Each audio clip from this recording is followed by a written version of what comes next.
नमस्कार, आप देख रहे हैं दैनिक रेडियो। आइए एक नजर डालते हैं सुर्खियों पर। दिल्ली के इंदिरा गांधी इंटरनेशनल एयरपोर्ट पर बिजली ने किया परेशान। हरियाणा सीएम ने किया ऐलान कि 100 यूनिट का बिल होगा मात्र 200 रुपए। बंगाल गवर्नर ने दिया आदेश, कोलकाता पुलिस तुरंत खाली करे राजभवन। यौन शोषण केस में आज सीआईडी के सामने पेश हुए येदियुरप्पा। जम्मू कश्मीर के बाद मणिपुर के लिए अमित शाह ने बुलाई high level meeting. Kerala Congress ने अपने विवादित पोस्ट पर मांगी माफी। भाजपा ने भूपेंद्र और अश्विनी को बनाया महाराष्ट्र का चुनाव प्रभारी। धर्मेंद्र और विप्लव को दी हरियाणा की जिम्मेदारी। गौरव गोगोई ने चुनाव आयोग से खराब ईवीएम का मांगा डाटा। आइए अब देखते हैं खबरें विस्तार से। दिल्ली के इंदिरा गांधी इंटरनेशनल एयरपोर्ट पर आज यानी सोमवार 17 जून को आधे घंटे से ज्यादा बिजली के लिए लोग परेशान रहे हैं, जिसके चलते चेक इन और बोर्डिंग सर्विसेज ठप हो गई थी। इस दौरान लोगों को काउंटर पर भी सर्विसेज नहीं मिल पाई। वहीं एक यात्री ने सोशल मीडिया प्लेटफॉर्म एक्स पर लिखा, बिजली गुल होने से दिल्ली एयरपोर्ट का T3 टर्मिनल पूरी तरह ठप हो चुका है। कोई काउंटर नहीं, कोई डिजी यात्रा नहीं, कुछ भी काम नहीं कर रहा है। बता दें कि एयरपोर्ट के पावर ग्रिड में खराबी के कारण बिजली गुल हो गई थी। हालांकि कुछ देर बाद बिजली की सप्लाई बहाल कर दी गई और सभी कामकाज सामान्य रूप से शुरू हो गए थे।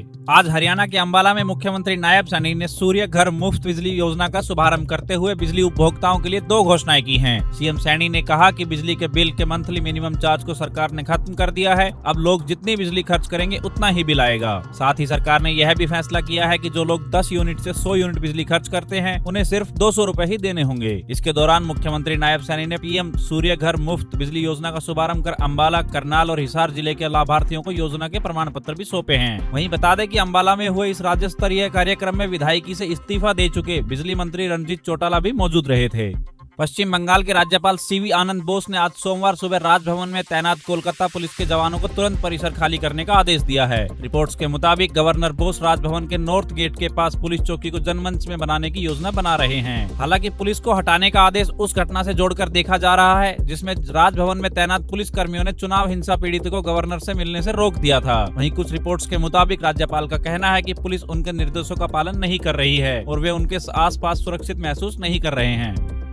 नाबालिग लड़की से यौन शोषण मामले में पूछताछ के लिए कर्नाटक के पूर्व सीएम येदियुरप्पा आज सोमवार 17 जून को सीआईडी के सामने पेश हो गए हैं। अभी सीआईडी के अफसर उनसे पूछताछ कर ही रहे हैं। घर से निकलते समय मीडिया से बात करते हुए उन्होंने कहा था कि मैं पूछताछ के लिए जा रहा हूं। राज्य के लोग बहुत दिक्कतें झेल रहे हैं। ऐसे समय में पेट्रोल डीजल के दाम बढ़ाना एक अपराध के जैसा है। वहीं येदियुरप्पा ने रविवार को कहा था कि कुछ लोग कंफ्यूजन फैलाना चाहते हैं। मैं किसी पर आरोप नहीं लगाना चाहता, मगर सबको सब कुछ पता ही है। इस साजिश के पीछे जो भी है उसे जनता सबक सिखाएगी। दरअसल येदियुरप्पा के खिलाफ 13 जून को गिरफ्तारी के लिए गैर जमानती वारंट बेंगलुरु की फास्ट ट्रैक कोर्ट ने जारी किया था। हालांकि कर्नाटक हाई कोर्ट ने 14 जून को गिरफ्तारी पर रोक लगाते हुए कोर्ट ने कहा था कि येदियुरप्पा को सीआईडी के सामने पेश होना होगा। केंद्रीय गृह मंत्री अमित शाह मणिपुर में सुरक्षा व्यवस्थाओं को लेकर आज सोमवार शाम एक रिव्यू मीटिंग कर रहे हैं। यह हाई लेवल मीटिंग गृह मंत्रालय के नॉर्थ ब्लॉक में शाम 4 बजे से शुरू हुई है, जिसमें केंद्रीय गृह सचिव, खुफिया ब्यूरो के अधिकारियों के साथ मणिपुर के मुख्य सचिव, मणिपुर डीजीपी, साथ ही सेना और अन्य सुरक्षा बलों के अधिकारी के शामिल होने की संभावना है। वहीं एक दिन पहले ही गृह मंत्री अमित शाह ने जम्मू कश्मीर में सुरक्षा को लेकर हाई लेवल मीटिंग की थी, जिसमें उन्होंने अधिकारियों को आतंकवाद और आतंकियों के मददगारों पर सख्त एक्शन लेने के निर्देश दिए थे। बता दें कि मणिपुर के हालात पर यह हाई लेवल मीटिंग राज्यपाल अनसुईया उइके की गृह मंत्री से मुलाकात के एक दिन बाद बुलाई गई है। अनसुईया ने शाह से मुलाकात के दौरान पूर्वोत्तर राज्य की मौजूदा स्थितियों के बारे में जानकारी दी थी। जैसा कि हम सब जानते हैं, मणिपुर में पिछले साल 3 मई से जातीय हिंसा जारी है, जब अखिल आदिवासी छात्र संघ ने मैतेई समुदाय को अनुसूचित जनजाति श्रेणी में शामिल करने की मांग के विरोध में आयोजित रैली में हाथापाई शुरू कर दी थी।